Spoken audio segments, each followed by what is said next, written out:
ಸಲಹೆ ಮತ್ತು ಸೂಚನೆಗಳನ್ನು ಕೇಳಿದಾಗ ಅರ್ಚಕರು ಶಾಸ್ತ್ರೋಕ್ತವಾಗಿ ಕಳಾಕರ್ಷಣೆಯನ್ನು ಮಾಡಿ ದೇವಾಲಯ ಜೀರ್ಣೋದ್ಧಾರ ಕಾಮಗಾರಿಯನ್ನು ಪ್ರಾರಂಭಿಸುವ ಬಗ್ಗೆ ತಿಳಿಸಿರುತ್ತಾರೆ. ಅದರಂತೆ ನಾವು ಆ ಕಳಾಕರ್ಷಣೆಗಾಗಿ ತಾತ್ಕಾಲಿಕವಾಗಿ ಒಂದು ದೇವಾಲಯವನ್ನು ದೇವಾಲಯವನ್ನು ನಿರ್ಮಿಸಿರುತ್ತೇವೆ. ದಿನಾಂಕ 7/12/2021 ಮತ್ತು 8/12/2021 ದಿನಾಂಕಗಳಂದು ಸದರಿ ದೇವಾಲಯ ಅರ್ಚಕರು ಪೌರೋಹಿತವನ್ನು ಕರೆಯಿಸಿ ಶಾಸ್ತ್ರೋಕ್ತವಾಗಿ ಪೂಜೆ, ಹೋಮ, ಹವನಗಳನ್ನು ದೇವರಿಗೆ ನೆರವೇರಿಸಿರುತ್ತಾರೆ. ಮಾನ್ಯ ನಮ್ಮ ಸುಬ್ರಹ್ಮಣ್ಯ ಸ್ವಾಮಿಗಳು ಮತ್ತು ಶ್ರೀನಿವಾಸ್.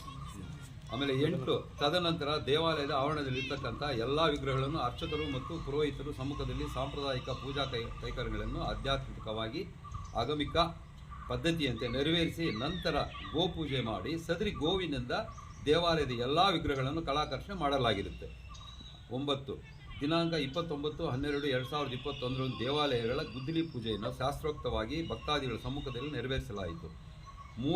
ದಿನಾಂಕ 31/12/2021 ದೇವಾಲಯದ ಅಡಿಪಾಯದ ಕಾಮಗಾರಿಗಳನ್ನು ಪ್ರಾರಂಭಿಸಲಾಯಿತು.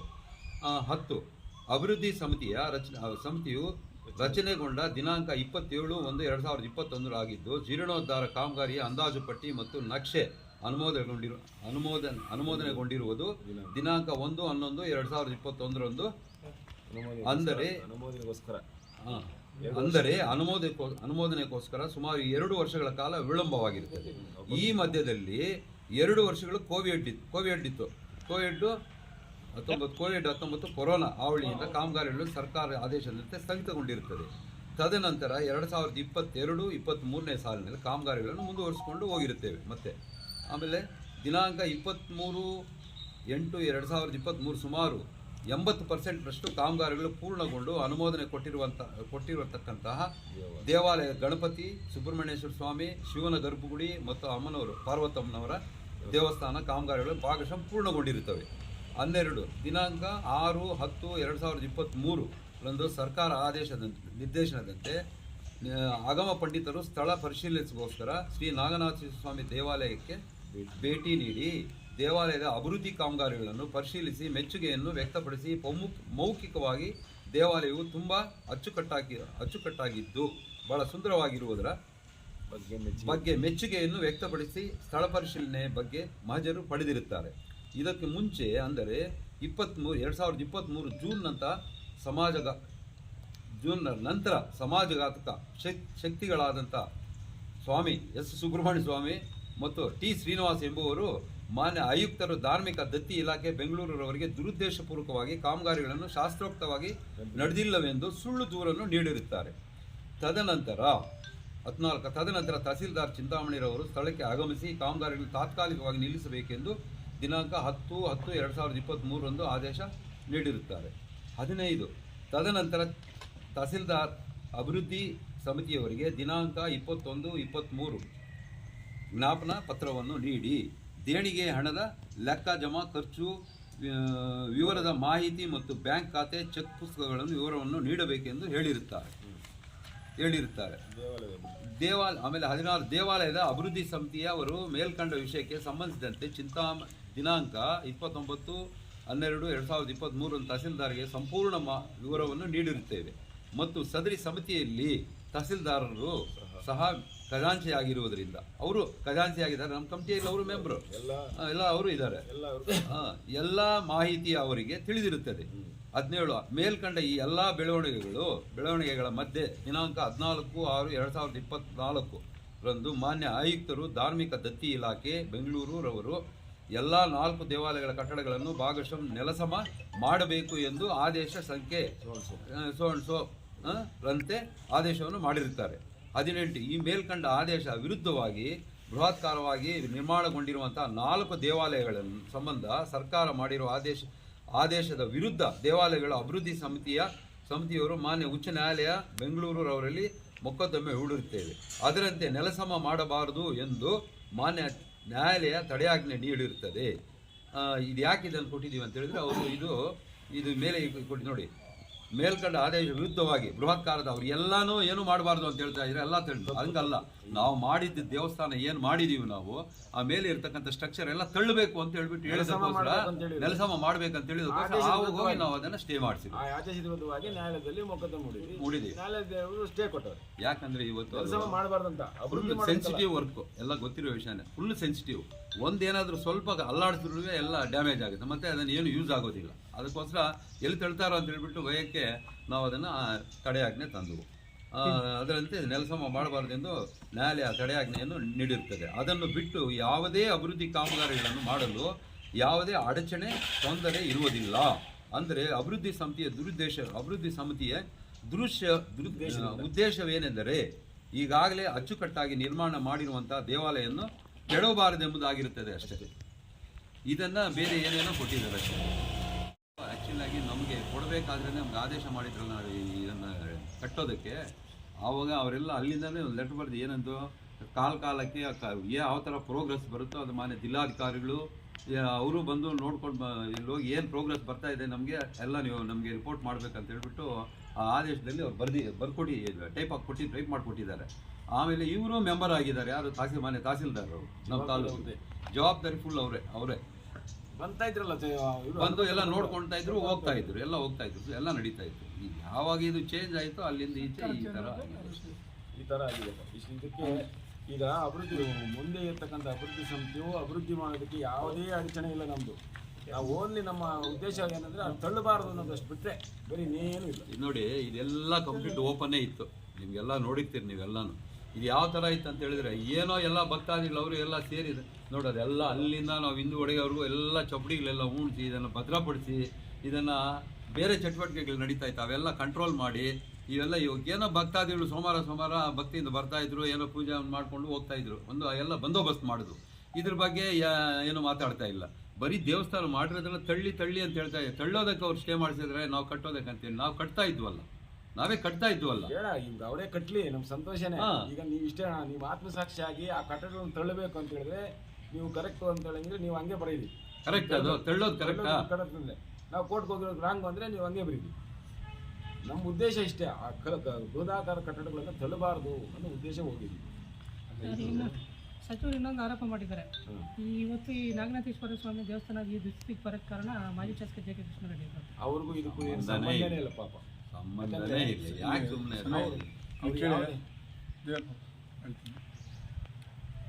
ಎಲ್ಲ ಇದೆಲ್ಲ ಏನೇನು ಮಾಡಿದೀವಿ ದೇವಸ್ಥಾನದ್ದು ಕಂಪ್ಲೀಟ್ ಗೌರ್ಮೆಂಟ್ ಪರ್ಮಿಷನ್ ತೆಗೆದುಕೊಂಡೇ ಮಾಡಿರೋದು.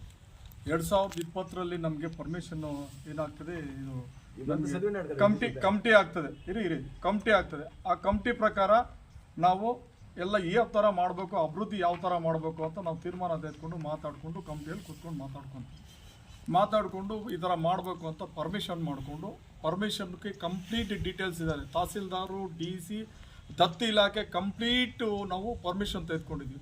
ಅಪ್ರೂವಲ್ ಪ್ಲಾನ್ ಕೊಟ್ಟಿದ್ದಾರೆ ಕಂಪ್ಲೀಟ್. ಇದೆಲ್ಲ ಡೀಟೇಲ್ಸ್ ನಿಮ್ಗೆ ಕೊಡ್ತೀವಿ, ಎಲ್ಲೆಲ್ಲಿ ಯಾವ ಡೇಟಲ್ಲಿ ಕೊಟ್ಟರು ಅಪ್ರೂವಲ್, ನಮಗೆ ನಮ್ಮ ಕಮಿಟಿ ಯಾವಾಗ ಆಯಿತು, ನಮ್ಮ ಕಮಿಟಿ ಆದಮೇಲೆ ಏನು ಅಭಿವೃದ್ಧಿ ಆಗಿದೆ, ಆಮೇಲೆ ಏನೇನಾಗಿದೆ ಕಂಪ್ಲೀಟ್ ಡೀಟೇಲ್ಸ್ ಇದೆ. ಅಪ್ರೂವಲ್ ಪ್ಲಾನ್ ಇದೆ ನಮ್ಮ ಹತ್ರ, ಅವ್ರು ಕೊಟ್ಟಿರೋದು ಡೀಟೇಲ್ಸ್. ಆಮೇಲೆ ನೀವೇ ಇದ್ರ ಹತ್ರ ಯಾರ ಹತ್ರನೂ ದುಡ್ಡು ವಸೂಲಿ ಮಾಡಬಾರ್ದು ಅಂತ ಕೂಡ ಕೊಟ್ಟಿದ್ದಾರೆ ಅವರು. ನಾವು ಯಾರ ಹತ್ರನೂ ಪೇಪರ್ ಎತ್ಕೊಂಡು ಹೋಗಿ ದುಡ್ಡು ವಸೂಲಿ ಮಾಡಿಲ್ಲ. ನಾನೇ ನಮ್ಮ ಸ್ನೇಹಿತರು ಸೇರಿ 1-2 ದೇವಸ್ಥಾನ, ಗಣೇಶನ ಗುಡಿ ನಾವು ಸೇರಿ ಇಬ್ಬರು ಸೇರಿ ಒಂದು ದೇವಸ್ಥಾನ ಮಾಡ್ಕೊಂಡಿದ್ದೀವಿ. ಆಮೇಲೆ ಇದು ಕೋಟ್ ಬಸವರಾಜು ಅಂತ ಮುಂದೆ ಒಂದು 5 ಲಕ್ಷ 6 ಲಕ್ಷದ ಅವ್ರದ್ದು ಅಂದ್ಕೊಂಡಿದ್ದೀವಿ. ಅವ್ರ ಹತ್ರ ದುಡ್ಡು ಇಸ್ಕೊಂಡಿಲ್ಲ. ಒಬ್ಬ ಕಾಂಟ್ರಾಕ್ಟರ್ ಕೊಟ್ಟಿದ್ದೀವಿ. ಯಾವ ದುಡ್ಡು ಏನು ಬೇಕಾದರೂ ಕಾಂಟ್ರಾಕ್ಟ್ ಮುಖಾಂತರ ಅವ್ರು ಕೊಡೋದಷ್ಟೇ. ಇದೊಂದು 10 ಲಕ್ಷ ಆಗಿದೆ, ಏನದು ಖರ್ಚು 11 ಲಕ್ಷ ಆಗಿದೆ. ಹೊಸಕೋಟೆ ಅವ್ರು ಕೊಟ್ಟಿದ್ದಾರೆ. ಅದನ್ನ ಲೆಕ್ಕ ಕೊಡು ಅಂದರೆ ಅದು 11 ಲಕ್ಷಕ್ಕೆ ಟ್ಯಾಕ್ಸ್ ಕಟ್ಬೇಕಂದ್ರೆ 2 ಲಕ್ಷ ಟ್ಯಾಕ್ಸ್ ಕೊಡ್ಬೇಕು. ಯಾರಾದ್ರೂ ಕೊಡ್ತಾರ? ಯಾರಾದ್ರೂ ಕೊಡ್ತಾರ? ನಾನು ಕೊಡ್ತೀನಿ, ನನ್ಗೇನೋ ಇದೆ, ನಾನು ಕೊಡ್ತೀನಿ. ಯಾರು ಲೆಕ್ಕ ಕೊಡಕ್ ಬರಲ್ಲ.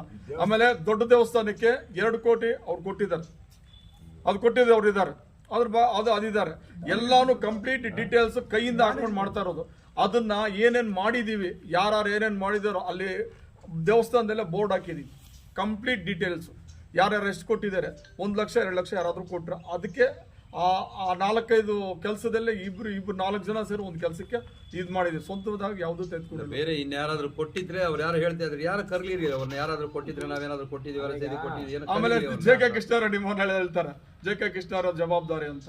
ಅವ್ರು 10 ವರ್ಷ ಆದ್ಮೇಲೆ ಇಲ್ಲಿ ಬಂದ್ಮೇಲೆ 10 ವರ್ಷ ಮೇಲಾಗಿದೆ ಅವ್ರು ಬಂದು ಸುಮಾರು ಕೋಟಿಗಳು ಕೊಟ್ಟಿದ್ದಾರೆ ದೇವಸ್ಥಾನಗಳಿಗೆ. ಅವ್ರ ಲೆಕ್ಕಗಳು ಎಲ್ಲರೂ ಓಪನ್ ಸೀಕ್ರೆಟ್ ಎಲ್ಲರಿಗೂ ಚಿಂತಾಮಣಿ ತಾಲೂಕಿಗೆ ಗೊತ್ತಿರೋದು. ಯಾಕಂದ್ರೆ ಅವ್ರು ಕೊಟ್ಟಿರೋರು ಸುಮಾರು ಕೋಟಿಗಳು ಕೊಟ್ಟಿದ್ದಾರೆ ಅವರು ಎಲ್ಲ ದೇವಸ್ಥಾನ. ಅದೆಲ್ಲ ಲೆಕ್ಕ ಕೇಳಕ್ಕಾಗ್ತದ, ಲೆಕ್ಕ ಕೊಡಕ್ಕಾಗ್ತದ? ಸಂಬಂಧ ಏನಿದೆ ಅವ್ರಿಗೂ ಇವ್ರಿಗೆ? ಮಾತಾಡಬೇಕು ಅದಕ್ಕೆ ಶೋಭೆ ತರಬೇಕು. ಏನಾದ್ರು ಮಾತಾಡಿದ್ರೆ ಆರೋಪಗಳು ಈ ರಾಜಕೀಯ ಆದ್ಮೇಲೆ ಆರೋಪಗಳು ಪ್ರತ್ಯಾರೋಪಗಳು ಇದ್ದೇ ಇರ್ತದೆ, ಆದ್ರೆ ವಾಸ್ತವಾಂಶ ಇರಬೇಕು. ಈಗ ಸುಮಾರು ಪೇಪರ್ಗಳು ಕೊಟ್ಟರು, ನಾವು ಸುಮ್ಮನೆ ಅದಿಲ್ಲ, ಯಾಕೆ ದೇವಸ್ಥಾನದ್ದು ಇದು ಇದಾಗಬಾರ್ದು? ಇದು ಇಷ್ಟೇ ಏನು, ಅದಾದ್ಮೇಲೆ ಇಷ್ಟೆಲ್ಲ ಆದ್ಮೇಲೆ ಅವ್ರದ್ದು ಕಮಿಟಿ ರಚನೆ ಆಗ್ತದೆ. ಕಮಿಟಿ ರಚನೆ ಆದ್ಮೇಲೆ ನಾನು ಬರ್ತೀನಿ. ಆ ಕಮಿಟಿ ರಚನೆ ಆದಾಗ ಬೆಂಗಳೂರಿಂದ ದತ್ತ ಇಲಾಖೆಯಿಂದ ಬಂದಾಗ ನಾನು ಬರ್ತೀನಿ. ಆಮೇಲೆ ಇವರು ಕೌನ್ಸಿಲರ್ಸ್ 4-5 ಜನ ಬರ್ತಾರೆ.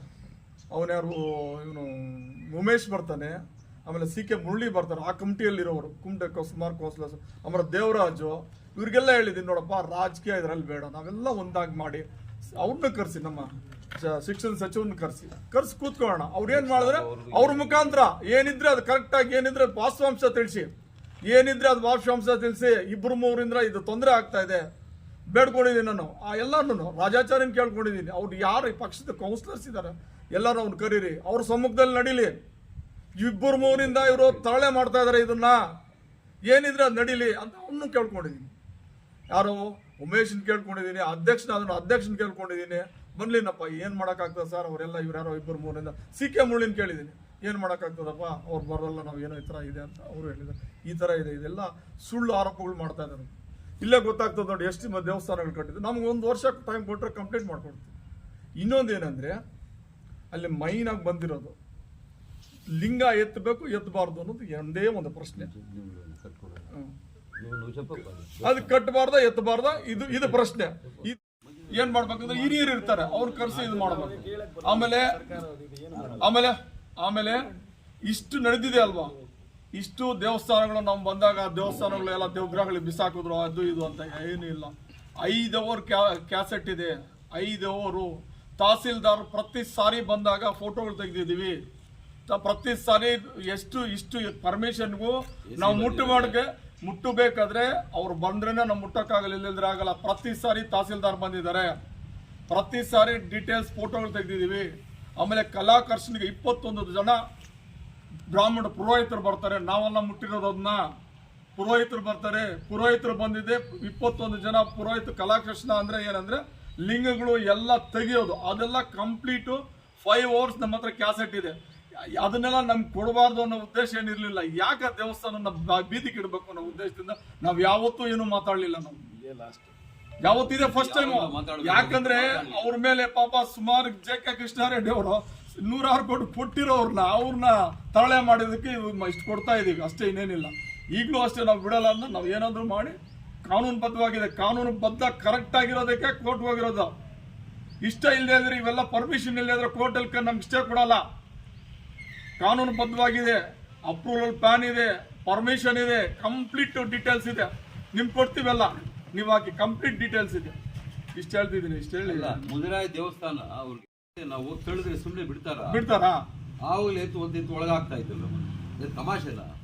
ಇವಾಗ ಏನಂದ್ರೆ ಅದು ಮಾತಾಡಿದ್ರೆ ಏನ್ ಪ್ರಯೋಜನ ಹೇಳಿ? ಎಲ್ಲ ಡೀಟೇಲ್ಸ್ ಇದೆ, 5 ಅವರಿಂದ ಕ್ಯಾಸೆಟ್ ಈಗೂನು ಅದನ್ನ ಕೊಡ್ತೀನಿ ನಿಮ್ಗೆ. ಇವಾಗ ಏನು ತೊಂದರೆ ಇಲ್ದಂಗೆ ಇದು ಹಿಂಗೆ ಇದೇನಿದೆಯೋ ನಮ್ಗೆಲ್ಲ ಕೋರ್ಟ್ನಲ್ಲಿ ನಮ್ಮ ತೆರವು ಮಾಡಿಕೊಟ್ಬಿಟ್ರೆ ನಾವು ಅದನ್ನ ಪೂರ್ತಿ ಮಾಡ್ತೀವಿ. ಪೂರ್ತಿ ಈಗ ನಾವು ಒಂದೇ ಪಾಯಿಂಟ್ ಹೇಳಿ, ಇದಾರೆ ದಂಡಿಯಾಗಿದ್ದಾರೆ. 2 ಮಾರ್ಗ. ಒಂದು ಸರ್ಕಾರದಿಂದ ಒಂದು ಆದೇಶ ಬರ್ಬೇಕು, ನಾವು ಎಂಟ್ರಿ ಆಗ್ಬೋದು. ಇಲ್ಲಾಂದರೆ ಕೋರ್ಟಿಂದ ಆದೇಶ ಬರ್ಬೋದು, ನಾವು ಎಂಟ್ರಿ ಆಗ್ಬೇಕಾದ್ರೆ. ಇಲ್ಲಾಂದ್ರೆ ಈಗ ಹೊಸ ಕಂಪ್ನಿ ಇದೆಯಲ್ಲ, ಅವ್ರು ಯಾವುದೇ ಒಂದು ಆದೇಶ ಮಾಡ್ಕೊಂಡು ಕಟ್ಬೋದು. ಅವ್ರು ಮಾಡ್ಕೊಂಡು ಕಟ್ಕೊಂಡು ನಾವು ಏನು ತೊಂದರೆ ನಮ್ಮ ಚೊಳ್ಳೋದಕ್ಕೊಂದು ಅಬ್ಜೆಕ್ಷನ್ ಬೇರೆ ಏನಕ್ಕೂ ನಮ್ಮ ಇದನ್ನ ಡಿಸ್ಟರ್ಬ್ ಮಾಡಬಾರ್ದು, ತಳ್ಳಿದ್ರೆ ಏನು ಕೆಲಸಕ್ಕೆ ಬರಲ್ಲ. ಸುಮಾರು 2 ಕೋಟಿ 240 ಅದರಲ್ಲೇ ಅವ್ರು ಏನ್ ಹೇಳ್ತಾ ಇದಾರೆ, ಯಾರ ಹತ್ರ ಕಲೆಕ್ಷನ್ ಮಾಡಿಲ್ಲ, ನಾವೇ ಎಲ್ಲ ಸೇರಿ ಮಾಡ್ಕೊಂಡಿರೋದು. ಒಬ್ಬೊಬ್ರದ್ದು ಒಂದಿದೆ, ಡೀಟೇಲ್ಸ್ ಇದೆ ಅದರಲ್ಲಿ, ಬೋರ್ಡಲ್ಲಿ ಬರ್ದಿದ್ದೀವಿ. ದೇವಸ್ಥಾನದಲ್ಲಿ ಬೋರ್ಡಲ್ಲಿ ಕಂಪ್ಲೀಟ್ ಬರ್ದಿದ್ದೀವಿ. ಗಣೇಶನ್ ಗುಡಿ ಒಬ್ಬರದು, ಸುಬ್ರಹ್ಮಣ್ಯ ಸ್ವಾಮಿಗೆ ಒಬ್ಬರದು, ಯಾಗಶಾಲೆ ಒಬ್ಬರದು, ರಚ್ಚೆ ಒಬ್ಬರದು, ಇನ್ನ ಮಾಡೋರು ಹಾಲ್ ಒಬ್ರು ಮಾಡೋರು ಇದ್ದಾರೆ. ಎಲ್ಲ ಕಂಪ್ಲೀಟ್ 1 ವರ್ಷದಲ್ಲಿ ಕ್ಲಿಯರ್ ಮಾಡ್ತಾರೆ. ಯಾರ ಹತ್ರ ದುಡ್ಡು ಇಸ್ಕೊಂಡಿಲ್ಲ. ಈಗ ಯಾವುದೇ ದೇವಸ್ಥಾನ ಜಮೀನು ಮಾರಿ ಇದು ಮಾಡಿ ಸಂಬಂಧ ಇಲ್ಲ. ಈಗ ನೀವು ಪತ್ರಕರ್ತರು ಯಾವುದೇ ಒಂದು ಟ್ರಾನ್ಸಾಕ್ಷನ್ ಆಗಬೇಕಾದ್ರೆ ಸೇಲು ಪರ್ಚೇಸು ಡಾಕ್ಯುಮೆಂಟ್ ಸಿಗುತ್ತಾನೆ, ಯಾರು ಸೇಲ್ ಮಾಡಿದ್ದಾರೆ, ಯಾರು ಪರ್ಚೇಸ್ ಮಾಡಿದ್ದಾರೆ, ಎಷ್ಟು ದುಡ್ಡು ತಗೊಂಡವ್ರೆ, ಏನು ಮಾಡಿದ್ದಾರೆ ಅದು ಸಿಗುತ್ತಾನೆ ಒಂದು. ಎರಡನೇದು ಯಾರು ಜಮೀನು ಯಾರು ಮಾಡಿದ್ದಾರೆ, ಈ ಥರ ಸುಳ್ಳಾಪಾದನೆಗಳೆಲ್ಲ ಮಾಡಬಾರ್ದು. ನಾಳೆ ಅವ್ರ ಮೇಲೆ ನಾವು ಮಾನನಷ್ಟ ಮೊಕದ್ದಮೆ ಹಾಕೋದಕ್ಕೆ ರೆಡಿ ಆಗ್ತಾ ಇದ್ದೀವಿ, ತಪ್ಪು ಸುಳ್ಳು ಮಾಹಿತಿಗಳನ್ನು ಹೇಳ್ತಿದ್ವಿ. ಆಮೇಲೆ ಮೇರೆಗೆ ಇಲ್ಲೈತಲ್ಲ ಇಲಾಖೆಯವ್ರು ಹೇಳಿದ್ರೆ ದೂರು ಕೊಟ್ಟವರೇ ಅದಕ್ಕೋಸ್ಕರ ಹಂಗೆ ಅಂತ ಹೇಳಿದ್ರೆ ಒಂದು. ಇನ್ನೊಂದು ಅಪ್ರೂವಲ್ ಪ್ಲಾನ್ ಕೊಟ್ಟಿದ್ದಾರೆ. ಇಲ್ಲಪ್ಪ, ಶ್ರೀನಿವಾಸಪುರದಲ್ಲಿ ಒಂದು ದೇವಸ್ಥಾನ ಇದೆ. ಒಬ್ಬ ಅರ್ಚಕರು ಪರ್ಮಿಷನ್ ತಗೊಂಡು ಆಗಮಶಾಸ್ತ್ರದ್ದು ಏನು ಬೇಕಾಗಿಲ್ಲ ಅಂತೇಳಿ ಆ ವಿಗ್ರಹಗಳನ್ನ ಎತ್ತಿ ಎಲ್ಲೆಲ್ಲಿ ಇಟ್ಟು ಹೊಸದಾಗಿ ದೇವಸ್ಥಾನ ಮಾಡ್ತಾ ಇದ್ದಾರೆ. ಅದಕ್ಕೆ ಅದೇ ಕಮಿಷನರ್ ಕೊಟ್ಟವನೆ, ಡೆಮಾಲಿಷನ್ ಮಾಡಕ್ಕೆ ಕೊಟ್ಟವನೆ. ಇದು ಯಾವ ಲೆಕ್ಕಾಚಾರ?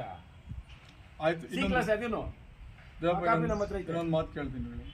ಇವಾಗ ಲಿಂಗ ಎತ್ತಬಾರ್ದು ಅಂತ ಇದ್ದಾರಲ್ವಾ, ಇದು ಪಬ್ಲಿಕ್ ಆಗಲಿ ಬ್ರಾಹ್ಮಣರಿಗಾಗಲಿ ಬರಲ್ಲ. ಆಗಮಶಾಸ್ತ್ರ ಏನಿದ್ರೆ ಅದರ ಪ್ರಕಾರ ಆಗೋದು. ನೀವೇ ವಿಚಾರಿಸಿ, ಯಾರನ್ನಾದ್ರೂ ದೊಡ್ಡವ್ರು ಹಿರಿಯರು ಕರೀರಿ, ನೀವೇ ಕರ್ಸಿ ಮಾಡಿಸಿ, ಆಗಮಶಾಸ್ತ್ರ ಪ್ರಕಾರ ಏನಿದೆ ಅಂತ ಕೇಳಿ ಅಧ್ಯಕ್ಷರೇ ನಾನು ಹೇಳಿದ ಮಾಡಿ. ನೀವೇ ಈಗ ನೀವು ಹೇಳಿದ್ರಲ್ಲ ಲಿಂಗ ಎತ್ತಬಾರದು, ಅಲ್ಲಿ ಕಟ್ಟಿದ್ರೆ ನಾವಲ್ಲ ಪಂಡಿತರು ಶಾಸ್ತ್ರೋತ್ರ ಇದೆ, ಕರ್ಸ್ರಿ ಇಲ್ಲೇ ಕರ್ಸ್ರಿ. ಇದು ಕರೆಕ್ಟ್ ಇಲ್ಲ, ರಾಂಗ್ ಇದೆ ಅಂತ ಹೇಳಿ ಯಾವ ಬುಕ್ಕಲ್ಲಿ ಹೇಳುತ್ತೆ, ಯಾವ ಶಾಸ್ತ್ರ ಯಾವ ಶಾಸ್ತ್ರ ಹೇಳ್ತದೆ ಹೇಳಿ. ನೀವು ಮಾಡಿರೋ ಕರೆಕ್ಟ್ ಇದೆ ಅದಲ್ಲ, ಬಟ್ ಇದನ್ನ ಕಲಿಸಬಾರ್ದಾಗಿತ್ತು. ನಾವೆಲ್ಲ ಕಲ್ಸಿರ್ ಆಲ್ರೆಡಿ ಅಲ್ಲ, ನೀವು ಮಾಡಿರೋದು ಶಾಸ್ತ್ರ ಕರೆಕ್ಟ್ ಆಗಿದೆ, ನಾವೆಲ್ಲ ಇದನ್ನ ಕಲಿಸಬಾರ್ದಾಗಿತ್ತು ಲಿಂಗನ್ನ ಅಂತ ಹೇಳೋದು. ಸ್ವಾಮಿಗಳು ಬಂದು ಹಸುನ್ ಕಟ್ಟಿ ಕಲ್ತಿಸಿರೋ ಕ್ಯಾಸೆಟ್ ಇದೆ ಕೊಡ್ತೀವಿ ನೋಡಿ. ನಾವು ಕಲ್ಸಿಲ್ಲ, ನಮ್ ಶಾಸ್ತ್ರೋತ್ರ ನಮ್ಮ ಮುಂದೆ ಬರಲ್ಲ. ನಮ್ದು ಕರೆಕ್ಟ್ ಇದೆ, ಬೇರೆ ಕಡೆ ಎಲ್ಲಾನು ಇದೇ ತರ ಮಾಡೋದು ಕರೆಕ್ಟ್ ಆಗಿದೆ, ಆದ್ರೆ ಇದನ್ನ ಕಲಿಸಬಾರ್ದಾಗಿತ್ತು. ನಾವೆಲ್ಲ ಕಲ್ಸಿರೋದು. ಅವ್ರು ಹೇಳ್ತಾ ಇದಾರೆ ಸ್ವಾಮಿ, ಈಗ ಅವ್ರು ಹೇಳ್ತಾ ಇದಾರಲ್ಲ ಯಾರು, ಇವಾಗ ಅವ್ರು ಯಾರು ಹೇಳಿದಾರಲ್ಲ ನಮ್ಮ ಟಿ ಶ್ರೀನಿವಾಸ್, ಅವರೇ ಹೇಳೋದು ಶಾಸ್ತಿ, ಅವರೇ ಹೋಗಿ ಎಲ್ಲ ಮೇಯ್ನ್ ಅವರೇ ಹೇಳ್ತಾ ಇರೋದು. ಈತನೇ ನಮ್ಮ ಜೊತೆಯಲ್ಲಿ ನಮಗ್ ಮುಂಚೆ ಹೋಗೋದು, ಅದು ಹಿಡ್ಕೊ ತೋರಿಸ್ತಿಲ್ಲ. ಕ್ಯಾಸೆಟ್ ಇದೆ, ಕ್ಯಾಸೆಟ್ ಅಲ್ಲೇ ಇದೆ. ಕ್ಯಾಸೆಟ್ ಅಲ್ಲ, ನಾವು ಪ್ರಿಂಟ್ ಕೊಡ್ತೀನಿ, ಪ್ರಿಂಟ್ ಕೊಡ್ತೀವಿ. 5 hours ಇದೆ ಅದು, 5 hours. ಅದನ್ನ ಯಾಕೆ ದೇವಸ್ಥಾನದ ಅದನ್ನೆಲ್ಲ ಹಾಕ್ಬೇಕು ಅಂತ ನಾವು ಹಾಕ್ಲಿಲ್ಲಪ್ಪ. ಇದುವರೆಗೂ ನಾವು ಕೊಡ್ತಿರ್ಲಿಲ್ಲ. ನಾವು ಇದು ಬರ್ತಿರ್ಲಿಲ್ಲ. ನಮ್ಮ ನಾಯಕರ ಮೇಲೆ ಅವ್ರ ಪಾಪ ಸುಳ್ಳು ಆರೋಪಣೆ ಮಾಡೋದು, ಅದಕ್ಕೋಸ್ಕರ ನಾವು ಬಂದ್ವು ಅಷ್ಟೇ. ಇದರಿಂದ ಏನೇನೋ ಇದೆ. ಇಲ್ಲ ನಾವು ಯಾಕಂತ ಹೇಳಿದ್ರೆ ಏನೋ ಒಂದು ದೇವಸ್ಥಾನ ಇಷ್ಟು ಜಾಗ ಉಳಿಸಿ ಇವತ್ತು ಈ ಮಟ್ಟಕ್ಕೆ ತಂದಿರೋದೆಲ್ಲ ಗೊತ್ತಿರೋದೆ. ಇದ್ರ ಹಿಂದೆ ಏನೇನೋ ಇದೆ. ಇನ್ನ ನಮ್ದೇ ಅಂತ ಹೇಳ್ತಾ ಇದ್ರು, ಯಾರೋ ನಮ್ದೇ ಅಂತ ಹೇಳ್ತಾ ಇದ್ರು. ನೀವೇನ್ ಮಾಡ್ಬೇಕಾದಿಲ್ಲ, ನೀವು ಚಪ್ಪಡಿ ಉಣ್ಬೇಕಾದಿಲ್ಲ, ಅದಿಲ್ಲ, ನಮ್ದು ದೇವಸ್ಥಾನ ನಮ್ದಲ್ಲ, ನಾವು ಅಂಗಡಿಗಳು ಕಟ್ಟಬೇಕು ಅಂತ ಕೂಡ ಹೇಳಿದ್ದಾರೆ ಮಹಾನುಭಾವರು. ಏನೋ ಇವೆಲ್ಲ ಏನೇನೋ ಇತ್ತು, ಏನೋ ಮಾಡಿದ್ದಾರೆ ನೋಡಿ. ಅದು ಅಶ್ವತ್ಥ ಕಟ್ಟೆ ಕಟ್ತಾ ಇದ್ರೆ ಅವ್ರಿಗೋಗಿ ಹೇಳ್ತಾರೆ, ನಮ್ಮ ಆಫ್ಜೆನ್ಸಲ್ಲಿ ಹೋಗಿ ಹೇಳ್ತಾರಂತೆ, ಮಿಗೂರ್ಲಿ ಆಡೋ ಜಾಗ ಇದ್ದಾನೆ ಅಶ್ವತ್ಥ ಕಟ್ಟೆ, ಆಡಾಡನ ಕಟ್ಕೊಬಿಡಿದಮ್ಮೆ, ಈಡ್ ಕಟ್ಟಲ್ಲಮ್ಮೆ ಅಂತ ಹೇಳ್ಬಿಟ್ಟು ಅವ್ರಿಗೆ ಹೇಳ್ತಾರೆ. ಅವ್ರೇನೋ ಪಾಪ ಏನೋ ಅರಿಕೆ ಮಾಡ್ಕೊಂಡಿದ್ರು ಬಂದು ಮಾಡ್ತಾ ಇದ್ದಾರೆ. ದಾನಿಗಳು, ಸೇವಾಕರ್ತರು. ನಾವು ಪರ್ಮಿಷನ್ ಎಲ್ಲಾನು ಪ್ಲಾನ್ ಅಪ್ರೂವಲ್ ಸಾರ್ವಜನಿಕವಾಗಿ ಮಾತಾಡಬಹುದು. ಇವಾಗ ನಾವು ಸಾರ್ವಜನಿಕರೇ ಮಾತಾಡಬಹುದು, ತೊಂದರೆ ಇಲ್ಲ. ನಾವು ಸುಳ್ಳಾಪಾದನೆ ಹೇಳಿದಕ್ಕೆ ಪರ್ಮಿಷನ್ ಇಲ್ಲ, ಅಂಕಿತ್ ಬಿಸಾಕ DC ಮಾನ್ಯ ಜಿಲ್ಲಾಧಿಕಾರಿಗಳಿಗೆ ಆದೇಶ ಮಾಡಿದ್ದಾರೆ ಆಯುಕ್ತರು. ಏನಂತ, ನೀವು ಕಾಲಕ್ಕೆ ಯಾವ ಥರ ಪ್ರೋಗ್ರೆಸ್ ಬರ್ತಾ ಇದೆ ಅಂತ ಹೇಳ್ಬಿಟ್ಟು ನೀವು ವೀಕ್ಲಿ ಒಂದು 10-15 ಪ್ರೋಗ್ರೆಸ್ ಬಂದಂಗೆ ಹೋಗ್ಬಿಟ್ಟು ಇನ್ಸ್ಪೆಕ್ಷನ್ ಮಾಡಿಕೊಂಡು ನಮಗೆ ವರದಿ ಸಲ್ಲಿಸಬೇಕು ಅಂತ ಕೂಡ ಅವರಿಗೆ ಒಂದು ಲೆಟರ್ ಹಾಕಿದ್ದಾರೆ. ಆ ಲೆಟರ್ ನಮ್ಮ ಹತ್ರ ಇದೆ.